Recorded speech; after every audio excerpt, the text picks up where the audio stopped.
দর্শক, সামাজিক যোগাযোগ মাধ্যমে একটা ভিডিও খুবই তোলপাড় সৃষ্টি করেছে। আজকের ভিডিওতে আমরা সেই সম্পর্কে কিছু তথ্য জানবো। আমরা তো পরিবার অ্যাটেনশন নিতে চাই কোনো না কোনোভাবে। আমি বললাম এই বিষয়গুলো না খুবই নোংরামি লাগে। আমি চাই না এগুলো বলতে। কাউকেই চিনি না, কারণ আমি আমার যোগ্যই মনে করি না, এই জন্য চেনার প্রয়োজন মনে করি না।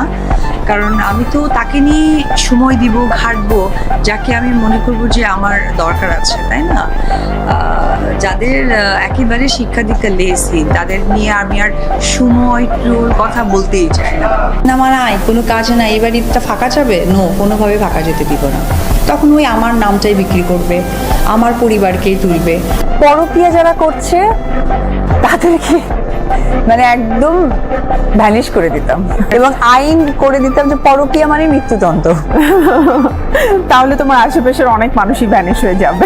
যদি আব্রামটা না থাকতো তাহলে তাকে আমি যোগ্যই মনে করতাম।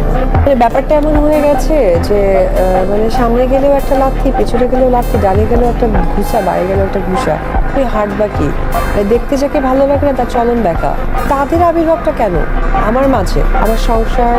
দর্শক, এই ধরনের ভাইরাল ভিডিও সবার আগে পেতে আমাদের চ্যানেলটি অবশ্যই সাবস্ক্রাইব করে রাখুন।